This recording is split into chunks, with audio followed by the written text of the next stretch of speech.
The first time I ever wandered into the library was when I was 10 years old. It was the school library. Before then, I was only used to having a small shelf with books stacked on it in my room. On that fateful day, my teacher wasn't in class, and the class was noisy. I needed some space, so I got up and decided to explore the school, because then, I wasn't the adventure type of person. I went to different hideouts until I saw a door with the label library on it. I pushed the door open, and what welcomed me was an experience words cannot fully explain. The high arrangements of the shelves, with lots of books neatly arranged on it. It had large windows for ventilation. The smell that enveloped me was that unique smell from books that can only be understood by experience. It was as if each book on the shelf had its own unique smell, as though it was trying to tell its story through its scent. I walked up to the first shelf, and the first book that caught my attention was the selection by Kiera Cass. I picked it up and sat down. Funny enough, I didn't read it. I just sat there and began to think. I tend to do some serious thinking when I'm alone.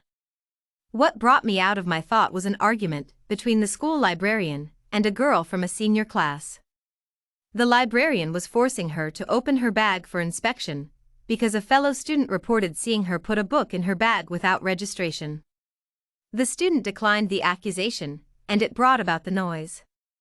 A couple of students and teachers gathered around them to inquire what was going on.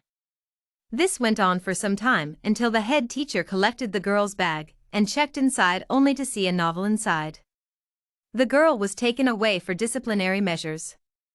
Just this incident brought about noise in the library until it finally died down, and the library went back to its normal state. After my first experience, my free time was always in the library. I opened my eyes and I'm back to my college library. I wondered when I trailed off to the past. I'm 19 years at the moment. In front of me was Paper Princess by Aaron Watt. Today was an important day because a school-organized book exhibition was taking place and we had a special guest. Chimamanda Ngozi Adichie, the author of Half of a Yellow Sun, Purple Hibiscus, Americana, We Should All Be Feminists, The Shivering, E.T.C., was present. I was thrilled and excited. I always loved this author. Her books inspire me a lot, so I was so happy to see her. There were a lot of questions that came into my mind, but it was so crowded so I couldn't ask any. I so wanted to ask her what it took to become a good writer. How does she write her stories? Does it come from experience, her imagination, or she just wakes up one morning and the idea just comes? I had a lot of unanswered questions that day. The exhibition also included rising authors and their work, even children novelists. It was a sight to behold. If I was permitted, I would have termed that day World Readers' Day. After the exhibition that day, I still remained in the library, because I was so engrossed in the novel I was reading. A boy of around my age walked up to me and struck up a conversation. He said, "My name is Eric, what's yours? I answered, "My name is Promise. He told me he was a pharmacologist major, and we shared our views on what we thought about the exhibition, and to my utmost surprise, we had a lot in common to say.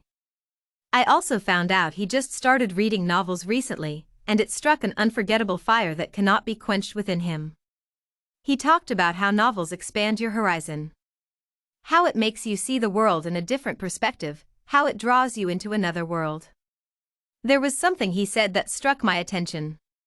He said, a good writer makes a reader that has never been to Europe or any other continent experience that continent without stepping foot into there. That really struck my attention. That means as a writer I can make someone that is crippled experience walking without actually walking. As a pharmacologist, I was surprised of how in-depth his knowledge of a writer was. He then asked me if I could recommend a novel for him.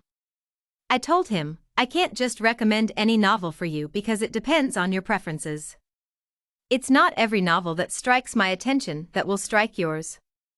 It wholly depends on what kind of genre you like.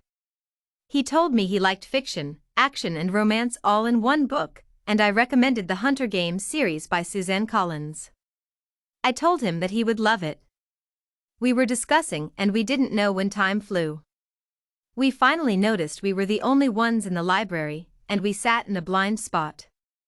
We checked the time, and it was past the library closure time. We wondered why the librarian didn't bring us to notice. I had a bad feeling about this and hurried up to leave only for us to notice that we were locked inside the library. The librarian didn't notice us. We were in shock for a few seconds. Eric picked up his phone to call for aid only for him to find out that at the worst timing there was no network. I also tried but it didn't go through. I couldn't process anything. I was in a state of denial until it finally came to my notice that I would have to sleep in the library that night. Although at first it was a scary experience, but after some time passed I was thrilled and cool with it. It just meant I had more time with my babies, the novels I loved, so I picked up the novel I was reading and continued from where I stopped. It was a fun experience. I went back to my dorm very early in the morning.